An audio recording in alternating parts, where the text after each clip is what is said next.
What's going on, my fellow Jedi and Padawans? Welcome back to another Jedi gaming video. Thank you guys so much for coming back to the channel, and if you guys are new, welcome, welcome. As you can see, we're throwing it to a Loreley Titan build right here that is unstoppable, invincible, cannot be defeated with those sunspots, and we will be creating them everywhere, as well as getting our super back very quickly while being able to stun every single type of champion and get that nice extra damage for our solar weapons. So as always, we're starting off with our Sunbreaker abilities, aspects, and fragments, building this out for sure around having our Bonk hammer up, as well as getting our double Firebolt Grenades back very quickly while creating sunspots everywhere and being able to stay alive, like I said, in basically any type of content. So for this build for Sunbreaker, we're using our Hammer of Soul, Towering Barricade, Strafe Lift with our Throwing Hammer that creates that nice cure when we pick it up after hitting a target. So this comes into play with some of our fragments and aspects, and it helps keep us alive with that cure. Now on top of that, like I said, we're using Firebolt Grenade, which helps us spread some Scorch and those ignitions for unstoppable champions. Plus, with those artifact mods that we have this season, they're going to create fire sprites, as well as we're going to have 2 of them that add more Scorch, which we'll go over that as well when we go over our artifact mods. Now for our 2 aspects over here, we're going to have Roaring Flames, so final blows with solar abilities or ignitions increases the damage of those solar abilities. So every single time we get those defeat with our Bonk hammer or the ignitions or just our grenade in general, it's going to get more strong and effective, stacking up to ×3. So you'll see in the gameplay, it's absolutely gnarly, the ignitions and everything we can get with this build. Now second, we have Soul Invictus, so all of those solar ability final blows plus our Hammer of Soul implax plus defeating Scorch targets creates us sunspots. So I know that is a lot to go over, but these sunspots are what make this build so effective in endgame content. When we're inside those sunspots, our abilities drain more slowly when we're in our super, and we get faster regeneration when we're not in our super, so you can just keep throwing grenades quicker than usual. Plus those sunspots, when enemies enter, it scorches and damages them, plus we get restoration when we enter them. I know I said it was a lot, but you can keep reading this and go over it. We just get so much from these sunspots. It is insane, and that's why this build is so effective in that endgame content. Now when we move over to our fragments, yes, they are in alphabetical order. So first off, we have Ember of Ashes. You apply more Scorch stacks to targets, which this applies to our solar grenades that we have with those firebolts, creating so much Scorch and ignitions for this build.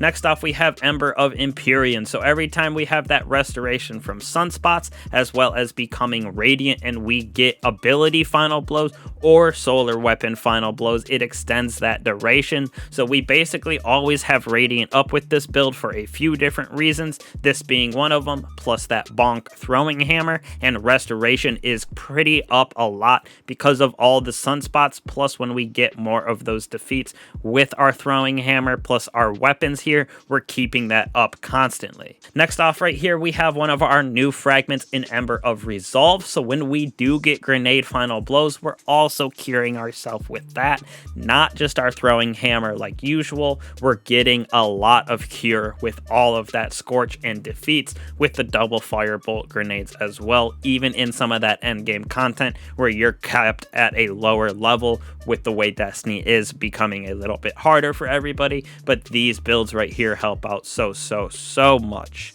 And last but certainly not least, Ember of Torches. Powered melee attacks against combatants make us and our nearby allies radiant, so this is how we're becoming radiant with that throwing hammer, making that connection on a target. We become radiant, we get cure, plus all of the other effects with Scorch stacks, being able to get back our grenade. It is a crazy build we have with staying alive, having radiant and restoration up almost constantly.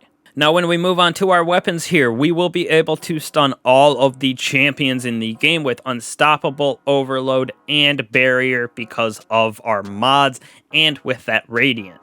So first off, we're going to be using Lingering Dread that has Disorienting Grenades, so it helps us blind and stop that ad management. We're going to have Ambitious Assassin and Chill Clip. So the Chill Clip that's slow will be able to stun our Overload champions, plus when you freeze a target and shatter, it stuns our Unstoppables. Very, very useful in endgame content. Next off, we got the trusty mini tool with Incandescent. This will help us with that Scorch spreading as well as Overload champions because of our artifact mods, which I will go over in a second here. And last but not least, we got the Jallarhorn, the King of Destiny, add clear and DPS, using our advantage with that solar weapons, being able to keep up our Radiant and Restoration. Plus, when we're Radiant, this thing gets anti-barrier mode, so it is wild to shoot a champion with this and basically defeat it instantly with that breaking of its shield and then all those Wolfpack rounds. And with this, we do have a weapon surge to make solar weapons even better. Now for our artifact mods, like I was saying, we're going to have Overload SMG for that Callous mini tool. Now we're going to be using this grenade mods to lower our cost for things that involve our grenade, which we're using for those Firebolts. Now on top of that, collecting fire sprites is going to help us give armor charge, which we will use in a second as I'll show you, to get some surge for our solar weapons. Now the two most important mods are going to be Flare Up and Rain of Firebolts. So those Firebolts apply Scorch when damaging combatants. They also spawn fire sprites next to them, and with the Rain of Fire, we're gonna have the dual charge for those grenades, so you can see the insane amount of Scorch that we'll be getting with the double Firebolts here, and it is a super good addition from this season. Now, this build heavily revolves around our helmet as well with Loreley Splendor, so cauterizing flame when we are critically wounded with a full class ability energy, or when we cast that barricade, we create a sunspot at our location with improved restoration effects. So this keeps us alive in that endgame content where we're basically getting one shot by enemies. That'll proc, give us a sunspot, give us restoration.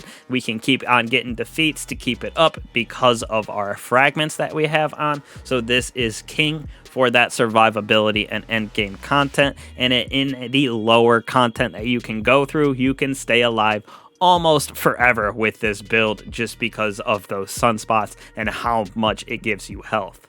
Now for our mods that we have on this, we're going to have Solar Siphon, so when we get those defeats with those solar weapons, we're going to create Orbs of Power, so that is for our Callous mini tool as well as our Jallarhorn rocket.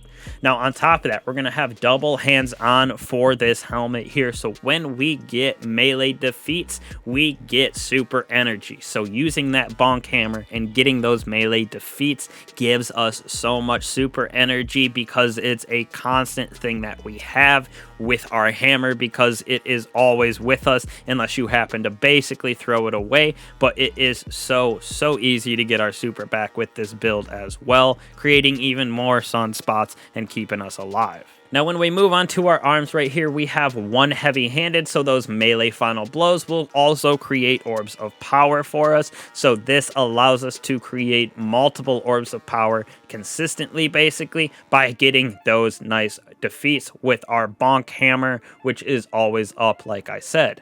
Now on top of that, we're going to be able to get our Firebolt Grenade back very quickly because of impact induction, 2 of them. When we cause damage with that melee attack, we're also getting that grenade energy back. So it is a very easy way for us to have ability spam, create more sunspots, that scorch, and again, we're getting cure on our hammer hits and when we pick it up, and also on our grenade defeats. So it is cure and restoration central, becoming that invincible titan here.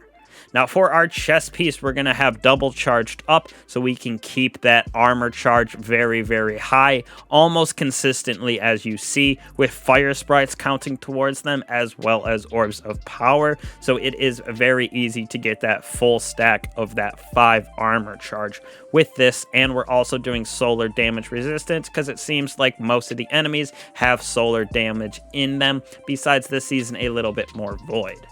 Now, when we move on to our boots right here, stacks on stacks. So when we pick up those orbs of power, we gain an additional armor charge. So we're picking up 1 orb of power to give us 2 armor charges. Now, those armor charges, we're using them for that solar weapon surge, which is super nice for our Callus mini tool as well as our Galahorn. So we get that small bonus damage for having armor charge. And like I said, it is up almost constantly with all the orbs of power and everything that we're creating. And last but certainly not least, we're going to have 1 Reaper with 2 outreach. So that Reaper, when we throw down our class ability, our next weapon defeat's going to give us even another orb of power, giving us back our super fast, plus everything else that those orbs of power do. And outreach reduce melee cooldown when we use class ability. Now, I threw this on there for the reason that we're getting our grenade back super fast as it is, with 100 discipline and consistently getting those melee hits on enemies. So we can use this outreach when we do lose our hammer and cast our barricade down, and it gives us a nice chunk of energy back, so we can keep that process up of having the melee go to give us sunspots, to give us radiant and restoration as well inside of those sunspots. We can switch on over, get some defeats with our solar weapons, keep it going, and stay alive consistently with this build. Like I said, that end game content becomes so much easier with this build, being able to keep you and your fire team alive, being able to stun all of those champions, being able to have your super up very, very often with this build, as well as your grenades. So it is a super effective end game build for Titans. Plus, in that lower game content like a normal strike gambit, this thing is overpowered. You basically cannot get defeated with this build. So hopefully you guys enjoy it. Definitely go test it out, my Titan mains, and even my fellow Guardians that don't play Titan. This thing is so nice, like I said. I appreciate all y'all stopping by and that support. I will catch you guys in the next one. Peace.